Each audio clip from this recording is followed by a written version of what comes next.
wabarakatuh.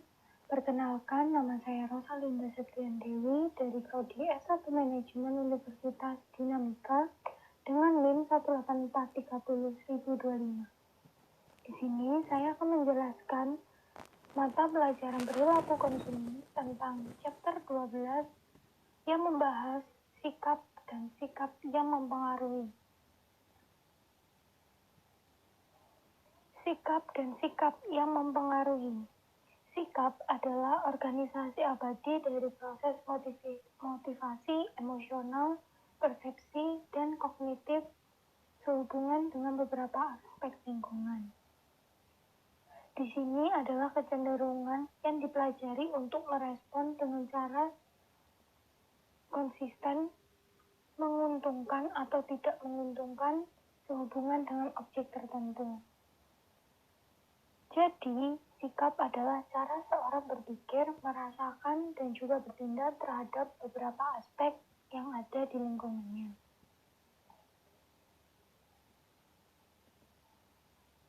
Berikutnya yang dibahas adalah attitude, komponen atau komponen sikap. Di sini terdapat 4 komponen yang saya bahas adalah yang pertama, kognitif komponen. Komponen kognitif terdiri dari keyakinan konsumen tentang suatu objek. Untuk sebagian besar objek sikap, orang memiliki sejumlah keyakinan. Misalnya, seseorang mungkin percaya bahwa minuman bersoda itu memiliki beberapa poin, yaitu populer di kalangan konsumen yang lebih muda, memberikan konsumen banyak energi, dan rasanya yang begitu enak dan membuat para konsumen itu jadi suka mengkonsumsi soda tersebut. Yang berikutnya yaitu affective komponen. Perasaan atau reaksi emosional terhadap suatu objek mewakili komponen afektif dari suatu sikap. Untuk pengertian kata afektif ialah komponen yang melibatkan sebuah emosi terhadap suatu keadaan, seperti pada saat kita mengkonsumsi pizza dan rasa pizzanya atau tampilan pizzanya itu buruk, maka kita akan merasakan kecewa. Nah, rasa kecewa itu bisa disebut dengan rasa afektif. Keseluruhan ini mungkin hanya berupa perasaan umum yang tidak jelas yang dikembangkan tanpa informasi atau keyakinan kognitif tentang produk.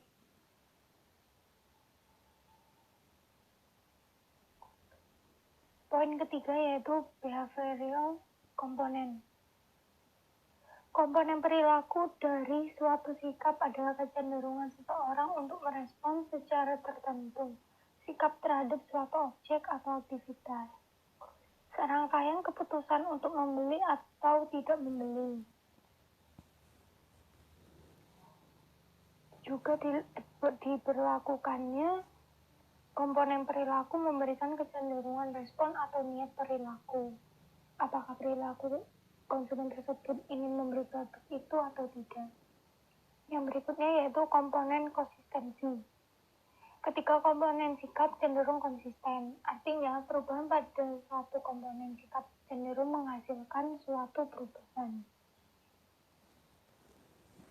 Terkait pada komponen lainnya, kecenderungan ini merupakan dasar dari sejumlah besar strategi pemasaran. Kecenderungan ini merupakan dasar dari sejumlah strategi pemasaran oleh seorang manajer pemasaran yang pada akhirnya harus peduli dengan perilaku yang mempengaruhi produk mereka tersebut. Berikutnya yang dibahas adalah 6 faktor ketidakkonsistenan antara ukuran keyakinan dan juga perasaan dan pengamatan perilaku konsumen. Yang pertama, lack of need. Sikap yang menyenangkan membutuhkan kebutuhan atau motif sebelum dapat diwujudkan menjadi tindakan. Dengan demikian, konsumen mungkin tidak merasa membutuhkan pemutar musik atau radio.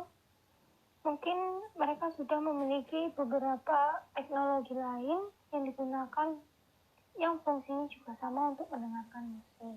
Seperti itu contohnya. Berikutnya,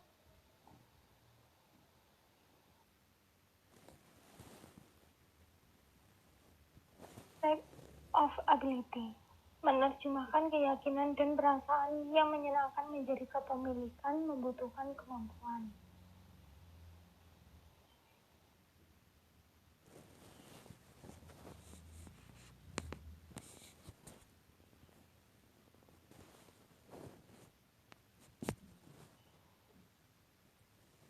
Terhadap beberapa produk musik yang dipertimbangkan, namun pembelian seringkali melibatkan pertukaran di seluruh merek yang bersaing yang menghasilkan produk yang sama.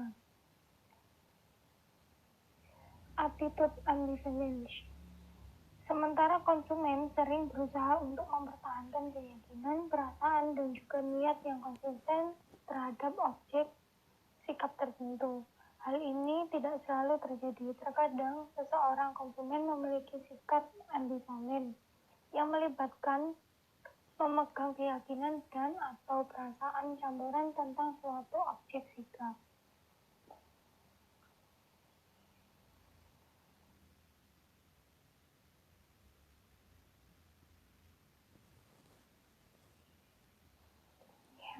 Berikutnya yaitu weak belief and affect.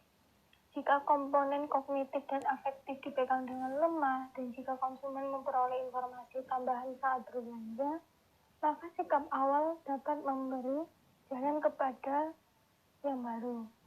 Secara khusus, sikap yang lebih kuat atau sikap yang dipegang dengan lebih percaya diri cenderung menjadi prediktor perilaku yang lebih kuat. Yang terakhir yaitu interpersonal and situational influence. Sikap seseorang diukur melalui beberapa keputusan pembelian.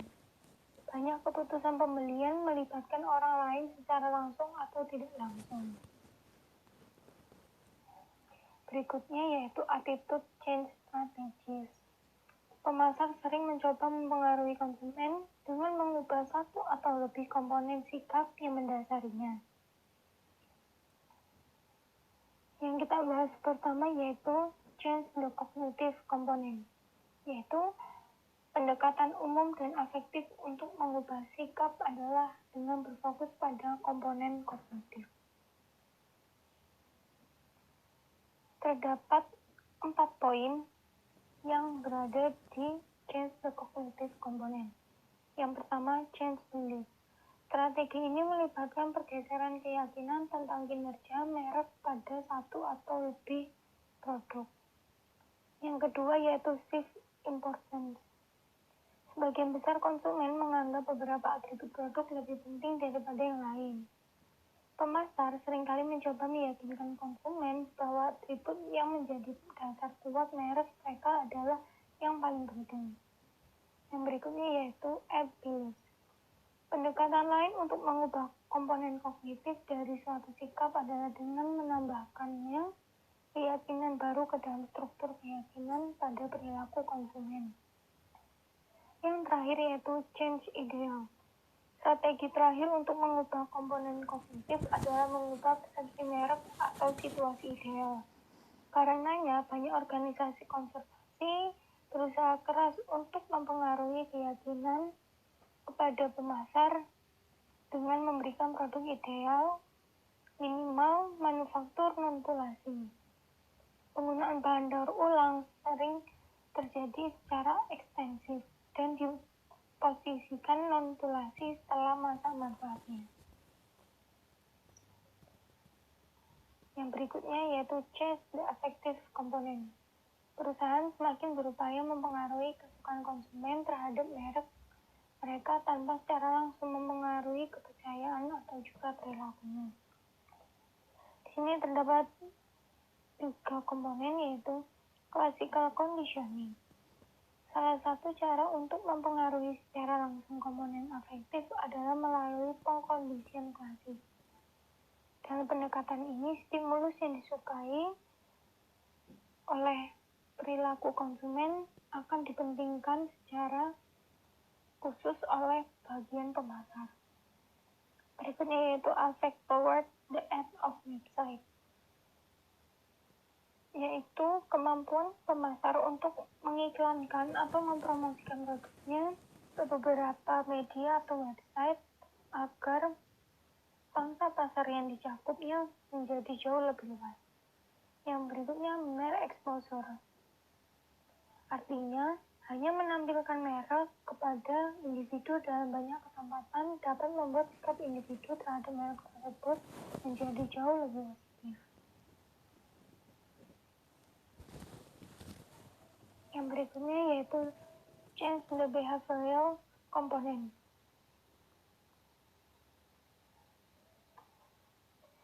Perilaku, khususnya perilaku membeli atau menggunakan, dapat mendahului perkembangan, kognisi, dan pengaruh. Perilaku dapat menyebabkan secara langsung mempengaruhi kognitif atau keduanya secara bersamaan. Dengan demikian, tugas pemasar utama adalah membujuk para konsumen untuk membeli atau mengkonsumsi produk sambil memastikan bahwa pembeli atau konsumsi memang menyukai dan produk yang kita pasarkan ke pemasar sangat bermanfaat dan memiliki nilai fungsional.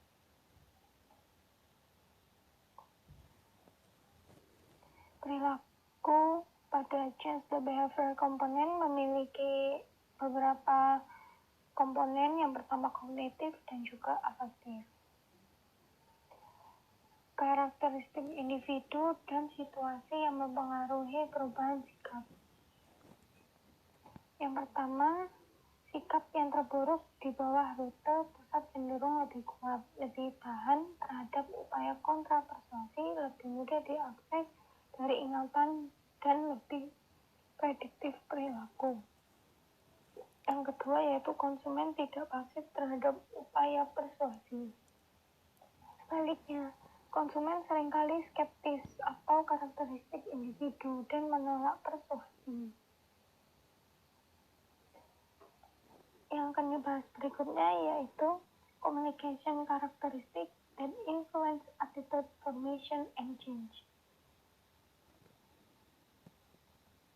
Yang pertama yaitu search characteristic, merupakan sumber komunikasi mewakili siapa yang menyampaikan pesan tersebut.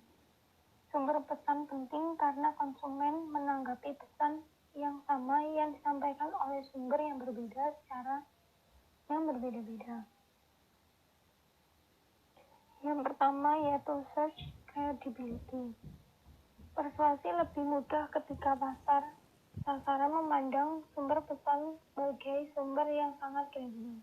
Kredibilitas sumber dari kepercayaan dan juga keahlian. Sumber yang tidak memiliki motif tersembunyi untuk memberikan apapun selain informasi yang lengkap dan akurat umumnya dianggap dapat dipercaya. Berikutnya yaitu celebrity search. Selebriti banyak digunakan dalam periklanan. Sumber selebriti efektif karena berbagai alasan. Penggunaan selebriti dalam mempromosikan produk jauh lebih efektif dan cepat mempengaruhi perilaku konsumen. Karena pada saat orang-orang yang sudah memiliki nama mempromosikan sebuah produk, maka followers atau penonton setia dan juga fans-fansnya akan mengikuti seperti kayak gaya hidup atau produk-produk yang dikonsumsi, karena mereka jauh lebih percaya jika produk tersebut sudah dipromosikan oleh pabrik figur yang dia kenal dibanding dengan pemasar atau seller.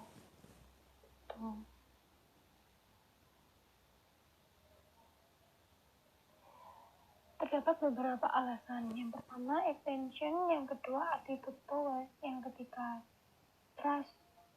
witness, yang keempat expertise, yang kelima aspirational aspect, dan yang keenam ada meaning transfer.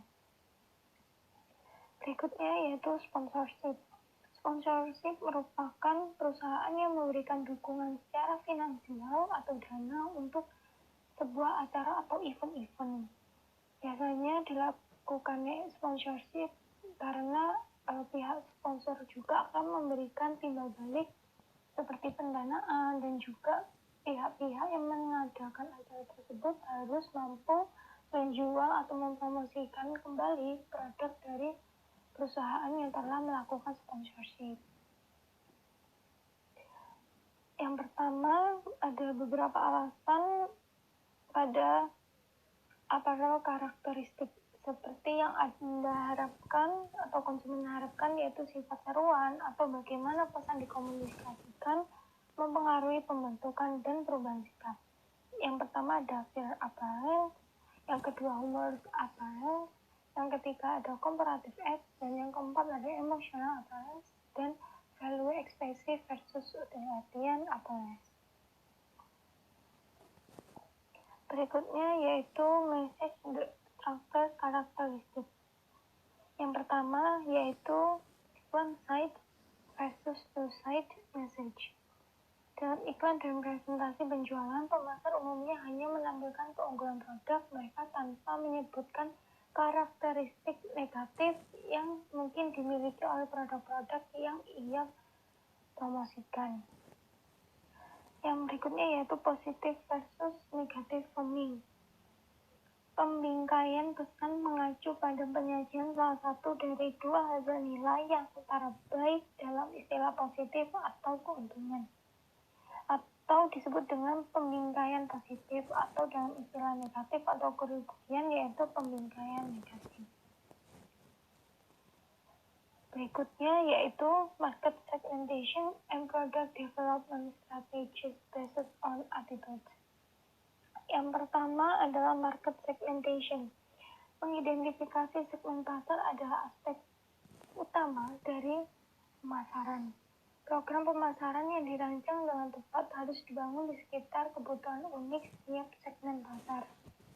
Dengan adanya segmen pasar, biasanya kita bisa mengevaluasi dan mengidentifikasi beberapa lingkungan yang cocok untuk kita lakukan promosi produk. Yang berikutnya yaitu product development. Meskipun pentingnya konsumen melekat pada atribut utama, memberikan cara yang berarti untuk memahami kebutuhan dan membentuk segmen bermanfaat. Tingkat kinerja yang ideal menunjukkan tingkat kinerja yang diinginkan konsumen dalam memenuhi kebutuhan tersebut. Sekian presentasi dari saya. Bila ada salah kata, mohon maaf. Bila ada pertanyaan, silakan komen di bawah. Sekian presentasi dari saya. Wassalamualaikum warahmatullahi wabarakatuh. Terima kasih.